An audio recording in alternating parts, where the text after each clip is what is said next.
It is said not long ago, a stone tablet inscribed with the northern boundary of Tianzhu was unearthed in Hinghe. At the same time, a Tang poem from an ancient book also came into people's view. That is, Wang Shuang's campaign swept through the Henghu River area. And both events point to the same fact, that is, perhaps Henghe is the real China-India border.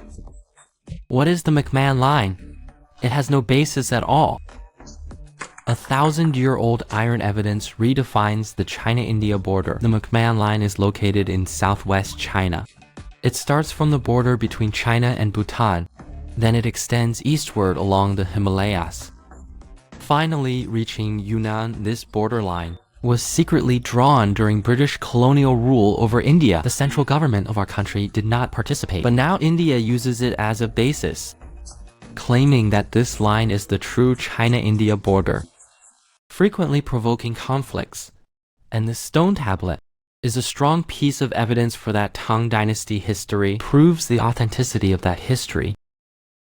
That was the 21st year of Zhenguan.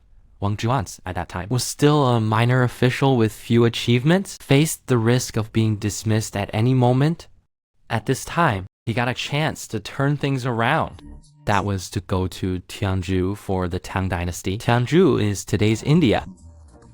This time, Wang Shuang had few people with him, but he brought a lot of treasures. So when he arrived in Tianzhu, he happened to arrive during a domestic rebellion. Tianzhu took his treasures during the chaos. Moreover, all members of the accompanying embassy were captured. Only Wang Shuangqi and his deputy managed to escape.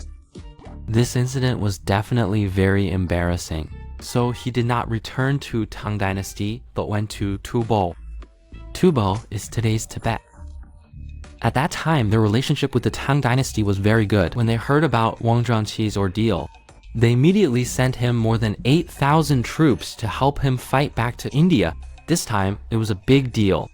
Wang Shuangqi led these 8,000 troops. Not long after, they broke through the gates of India and then within the city. The rebel forces scattered and fled. Although the royal members did not want to surrender, it was of no help. In the end, Wang Shuangqi won a major victory in just 3 days. How much did this battle gain?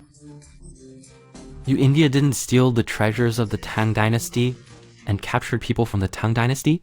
This time, Wang Shuangqi directly captured more than 12,000 people from India, among them including many royal members such as princes and princesses. At the same time, more than 500 cities in India also surrendered on their own. Neighboring small countries also voluntarily offered wealth and goods to pay homage and submit to the Tang Dynasty. That is, after this battle, the relationship between India and the Tang Dynasty did not deteriorate, but became even closer. And for a long time in the future, they had very frequent exchanges with the Tang Dynasty. The area conquered by Wang Shuangqi is now the Ganges region. And the inscription on the stone tablet found along the Ganges is the year Zhenguan 21. It was also the year when Wang Shuangqi swept across the Ganges. In this way, everything matches up.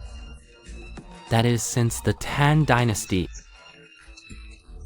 our country had actual military jurisdiction over this area more than 1,000 years earlier than the McMahon Line. If India acknowledges this borderline drawn by British colonizers, then he should also acknowledge the boundary stone of the northern border of Tianzhu during the Tang Dynasty. There is more than one such evidence, and there is more than one such evidence during the Ming Dynasty. Our country once granted the local chieftains in the southwest border areas a certificate of the Shuangwei Sea.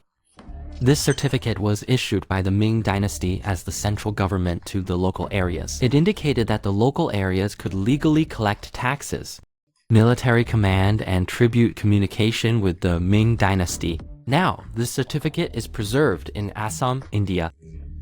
This means that Assam at that time was under our jurisdiction. It required authorization from the Ming court to exercise all military and administrative powers.